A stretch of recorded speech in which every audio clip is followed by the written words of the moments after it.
Okay, is the video ready? Hello, good afternoon, everybody. Okay, I am here. Uh, my intention is to deliver a free online lecture for all English language teachers in the Philippines. My online lecture on language teaching aims to enhance and develop language teachers' pedagogical skills in teaching English language in the field. Now, before we start, I just would like to take this opportunity to introduce first myself. I am Jose M. Datugan, English language specialist.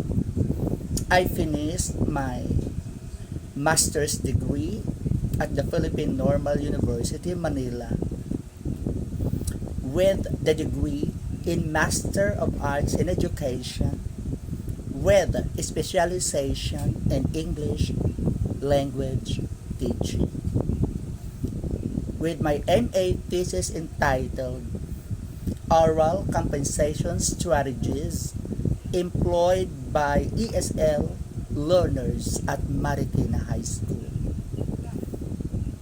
At present, I am working on my PhD dissertation in Doctor of Philosophy in Linguistics with specialization in Applied Linguistics. I am working on my dissertation study on critical pedagogy in ESL classroom discourse, a pragmatic perspective. Now, my free online lecture would focus on the teaching of English as a second language. Now, before we start dealing with all the types of issues in English language teaching, I want to let you know the status of English language in the Philippines. As English language teacher, or all English language teachers should know the status of English as a second language in our country. What is the status of English language in the Philippines? English language in the Philippines is considered as a second language, but in some other Asian countries, English is a foreign language. Now, when we say a second language, it is not our language. Any language that is not our language can be either a second language or a foreign language, depending on where it is learned. Okay?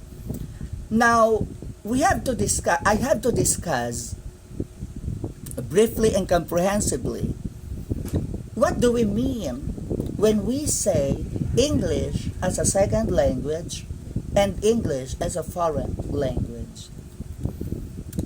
Now, according to Rebecca Oxford, 1990, any language that is not our language can become a second language if it meets the following criteria. Any language which is not our language can be a second language if it has the following considerations. If it has communicative if it has immediate communicative social function in a particular place where it is learned. Okay, if a certain language has immediate function, has communicative function, and social function within the community where it is learned, then it is considered as a second language. Now, in our case, English as a second language because English has immediate function. We use English in almost all contexts. It has immediate function. It has academic function. It has communicative function. Now, we use English in the classrooms. We use English as a medium of instruction. We use English in the internet. We use English in the academe or academic field. And we use English in teaching almost all major subjects. For example, English is used in teaching mathematics. English is used in teaching science, biology, chemistry, physics, etc. And then English is used in court. And according to our Philippine Constitution, the Philippines as a developing country is using two major languages, that is Filipino and English. Now, in our 1987 Constitution, English is acknowledged as a second language aside from Filipino. Now, you will notice that in the Philippines, okay, there is a legality and academic reasons why we use English as the medium of instruction. So, if a certain language has immediate academic, communicative, and functional and social functions wherein the community where it is learned, then it is considered as a second language. But in Japan, English is not a second language. It is a foreign language because Japan is one of the monolingual countries in the world. So there are monolingual countries. For example, we have China, Japan, and I think Venezuela, Spain also is a country which is a monolingual, okay, a country that is monolingual. It means that country is only using their own, okay, language, their first language, but it doesn't mean to say that they are not studying English. They are also studying English. They are also learning English, but their main language is used in that country. Okay, for example, in our case in the Philippines, in some universities in our country, there are foreign languages offered, okay, for the students, for the Filipino students. Okay, Spanish is also learned in our country, French, and some other languages. But these languages do not have immediate communicative social functions within the community where it is learned. So therefore, those languages are foreign languages because they do not have immediate function. They do not have communicative immediate function. So any language which is not our language can be either a second or a foreign language depending on where it is learned. So that is the status of English language in the Philippines. That is why in our country we have teaching English as a second language. Okay? So that is the nature of the English language in our country. Now, English language remains as one of the powerful languages in the world. What makes any language powerful? What makes English as a language powerful in the world? Okay? What makes any language powerful? That is my basic question. Okay? Any language becomes powerful depending on the number or a number of speakers who use it. It so happens that the number or a number of speakers who use English outnumbered other languages which are being used in the world. Okay? It so happens that a number of speakers who use English language, okay, outnumbered other languages which are being used in the world. Okay? So, a number of speakers who use a particular language is a cause that makes one language powerful. Okay? Now, the issue today is not just English, but Englishes. So, we have Englishes in the world. Alright? So, when Katchru used the term Englishes or world Englishes, they mean Canadian English, okay, American English, British English, okay, Philippine English, we have Malaysian English. So we have a lot of Englishes in the world. But all Englishes in Asia, okay, in Asian countries are considered standardizing. Okay, standardizing English. Unlike, because Englishes in Asia are considered as Englishes in the outer. We don't belong in the inner circle of Englishes. Who are these inner circles Englishes? We have American English, okay, Canadian, Australian English. They are in the inner circles. But our English in our country is in the outer circle, outside, because English is not our language. It is our second language. So that is the status of English in our country. English as a second language. That is why we have the so-called ESL teachers, ESL learners. Okay?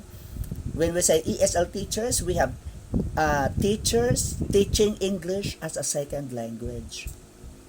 And then learners learning English as a second language. Okay.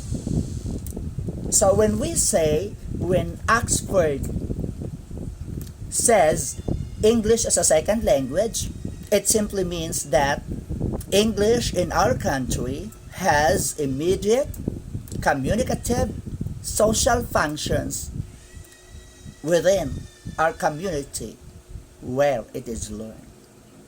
So that is the concept of English as a second language. But in the world, English isn't a second language nor a foreign language, but it is the language of the world. English in the world is a lingua franca. Now, what do we mean by a lingua franca? Lingua franca is a Latin word. Lingua franca means a chosen language. A chosen language by speakers whose cultures and languages are different from one another. Okay? So, for example, we have 5 speakers here. The first speaker, for example, is Chinese. Then we have Japanese. Then we have Malaysian. Then we have Filipino. Then we have German. Now, when they communicate with one another, naturally they would choose one language for them to understand. So, they would not choose their own first language because the rest would not be able to understand the other. So, all they have to do, these 5 speakers whose languages are different from one another, would naturally choose one language for them to understand one another. Okay, so they would perhaps choose English for them to understand one another, and that is what we mean by a lingua franca. So English is usually used as a lingua franca. Wouldn't you notice in the Miss Universe pageant? Okay, so there are candidates coming from the monolingual countries speaking Spanish, speaking other languages, but there are translators, and they translate what they have spoken in English so that the world would be able to understand. So that is what we mean by a lingua franca. That is the role of English in the world. The role of English in the world is a lingua franca. But in the Philippines, English is a second language. But in some other countries, like Japan, China, English in those countries are English in those countries is a foreign language because they are monolingual countries. Okay, so the first issues is that we have to talk on some language teaching issues and pedagogy in the field of teaching. Okay, how do we teach? Okay, how do we teach, or how do Filipino teachers, or how do Filipino English language teachers teach English language? Okay, so first issue that I have to consider is the pedagogy. How do we teach English as a second language? Okay, so that is the first issue that we have to consider. I have to consider the book of David Newman, one of the specialists in second language teaching and learning.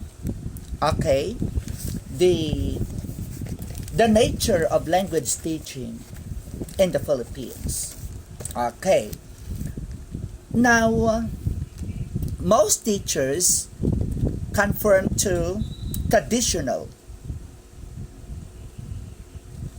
way of teaching, and that is based on behaviorism. And then the other one is the experiential.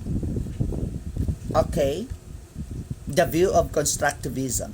So that is something that this is one of the issues that I have to tackle first. Okay, the traditional models or behaviorism of language teaching versus the experiential model, or shall we say the constructivism. Okay, so this is something on the behaviorism versus constructivism in the teaching of the English language. All right, so we have the dimension, we have the traditional model or behaviorism, and then versus experiential model and the constructivism. Okay, so the dimension, we have to discuss the view of learning the second language, the power relation, the teacher's role, the learner's role, okay, the view of knowledge, the view of curriculum, the learning experiences, all right, the control of process, the motivation, and the evaluation. All right. Under the behaviorism and the constructivism at the same time, we have to discuss things like that. Okay, what is the view of learning? And the traditional model, which is the behaviorism, and what is the view of language learning, and the experiential model, which is the constructivism. All right. And the view of learning and the behaviorism is that it is in the form of transmission of knowledge. So what do we mean by transmission? Transmission of knowledge. Transmit. It is where the teachers are just standing in front and then keep on lecturing, where the students are just listening to a teacher's lecturing. All right? And then in the constructivism, it is not a transmission of knowledge, but a transformation of knowledge. So, what is the difference between transmission over transformation? All right? Transmission comes from the word transmit, and then transformation comes from the word transform. So there is a big difference between transmission and transformation. The view of learning is that in the behaviorism, or the traditional approach, a traditional model rather, which is behaviorism, is transmission of knowledge. It is where a teacher stands in front giving lecture to the students, okay, and then the students are just passive learners listening to a teacher's lecture, and then later on the teacher would just give what activities for the students to answer one by one. But in the constructivism, it is the learners who construct knowledge. It is the learners who manipulate their knowledge, who manipulate the lesson. They are the one who discover, actively participating in whatever activities prepared by the language teacher. And in the transformation of knowledge, it is where the teacher, okay, participates in the activity. The teacher here is a learner among learners. Okay, the teacher also acts actively with the learner's activity. Okay, so whatever activity is given to the students, the teacher is also participating with the learners. So in here, it appears that the language teacher is what? Is participating with the language learners. Learner among learners. That is the role. Okay? So that is the appearance of the role of the in view of the language learning. Alright, what about power relation? And the behaviorism, the emphasis on teacher's authority. Okay, the teacher is authority, is viewed as authority in the language classroom, in the ESL classroom. The teacher is authority figure. But in the constructivism, the teacher as learner, as I said, the teacher serves as learner among learners. Okay, so perhaps He is one of the learners who can guide and participate with the student. Okay, also participate whatever activities he has designed for the students. And there is always negotiation of meaning and the constructivism. Okay, so most of the time the learner in the constructivism, most of the time language learners are noisy because of the activities, and all of them are agents and the process of language learning. Unlike in the behaviorism, frontal, the teacher just stands, gives lectures, and while all students are busy listening passively. All right. Now the role of teacher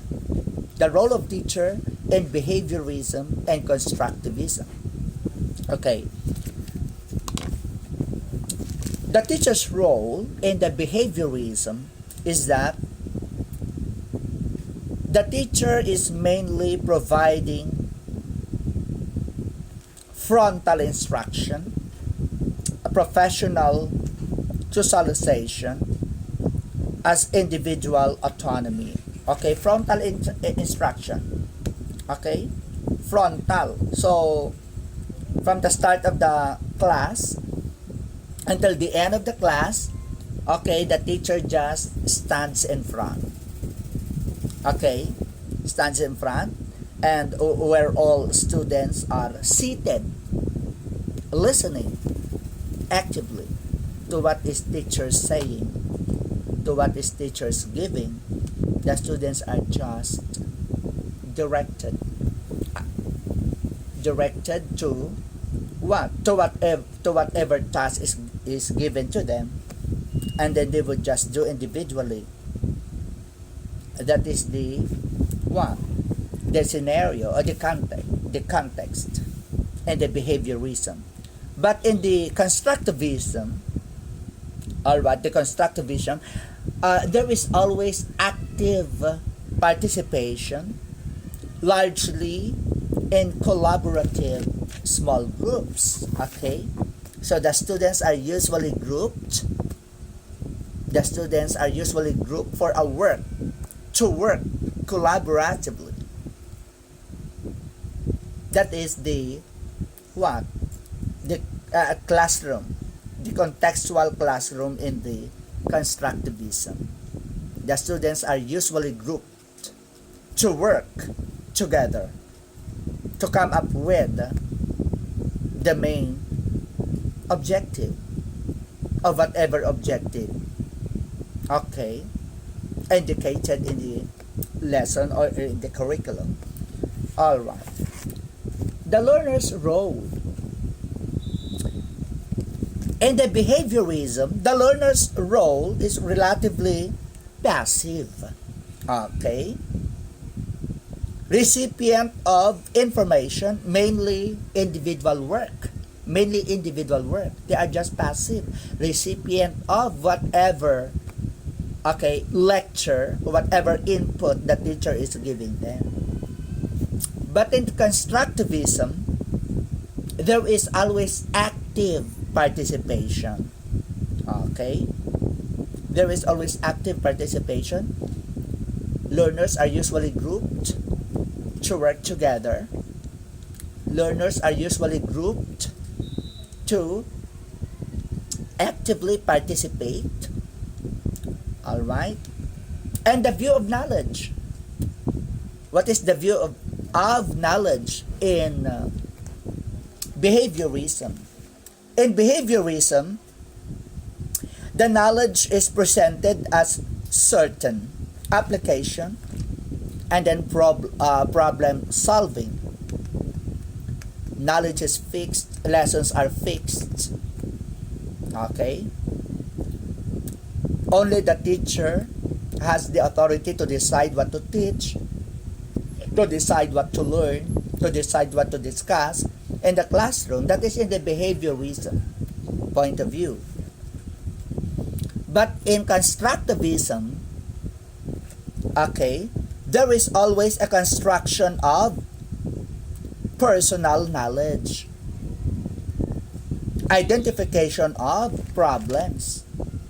It is the learners who would identify the problems with the help of a teacher who serves as learner among learners. Alright?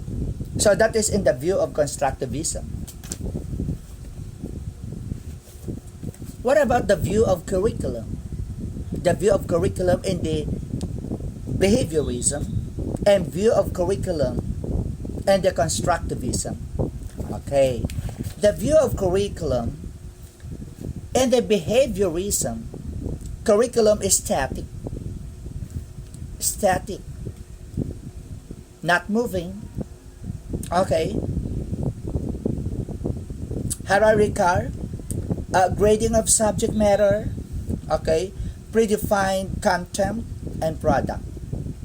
Alright. So, all things are planned. And the behaviorism. Okay. All things planned should be followed. And then, but in the constructivism, it is not static but dynamic. What is the difference between static and dynamic? Dynamic in the sense that it is negotiated. Okay? Looser organization of subject matter, including open parts and integration of all subjects.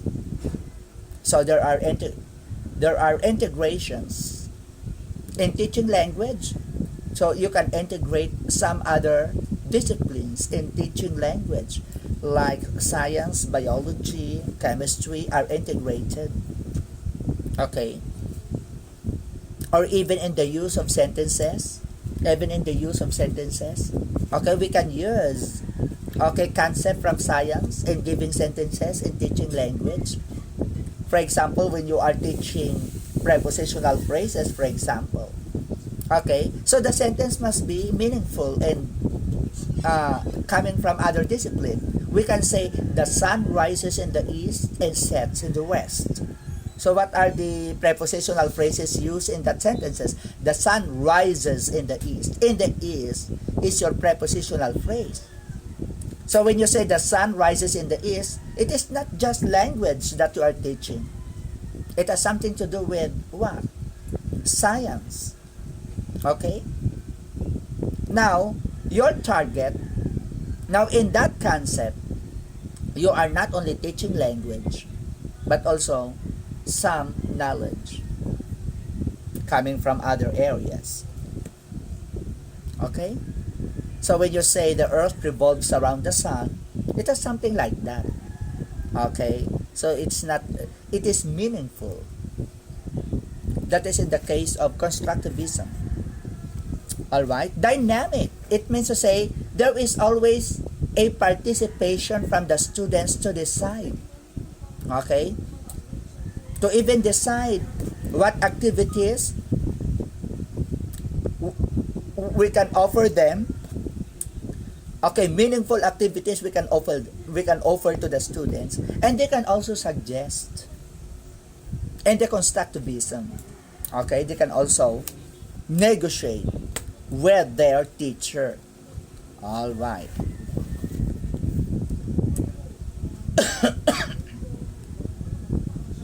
For example, the open parts and integration, including open parts and integration. Okay? So, that is. So, in the constructivism point of view or model, the students are what? Are considered as the agent also. The agent, they can participate. Okay, they can suggest with the teacher's guidance. Okay, and then the teacher is also considering the knowledge and the background of all learners to participate in the making of what? In deciding of what activities can be done in the classroom. Okay, unlike in the behaviorism, all decisions must come from the teachers or must come from every teacher in the behaviorism model. Okay, what about the learning experiences in the behaviorism versus constructivism? By the way, when we say behaviorism, that is the traditional model. And when we say constructivism, that is the experiential model. So experience or human experiences from the learners are very crucial in the constructivism. Alright, the control of process, mainly teacher structured learning. Mainly teacher structured learning. That is in the control process. It means to say all instructional processes are planned and decided by the teacher alone in the behaviorism. But in the constructivism, there is always an emphasis on the learner. Alright? Learner-centered. Okay? Self-directed learning. Alright? As I said, teacher in the constructivism tries to be tries to become a learner among learners. But not just a learner among learners. An intellectual figure who can guide the students, all learners, in all activities that they do in the classroom. And as I could see in the constructivism, any language teacher should over-prepare his teaching before entering the classroom. So any teacher must over-prepare his or her lesson. Okay, so over-preparation is necessary in teaching, whether it is under behaviorism or constructivism. Okay, and the expertise and the content knowledge as well as the pedagogical skills are very crucial in any learning, teaching, instruction. What about motivation? In the behaviorism, the motivation is usually extrinsic. Mainly extrinsic. When you say extrinsic, what is that?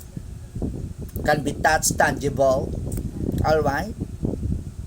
For example, the teacher would say, I would give you the most expensive pen, whoever can give the correct answer to my question. That is extrinsic motivation. But in what? In the constructivism, it is mainly intrinsic. Something within. Something within. Okay?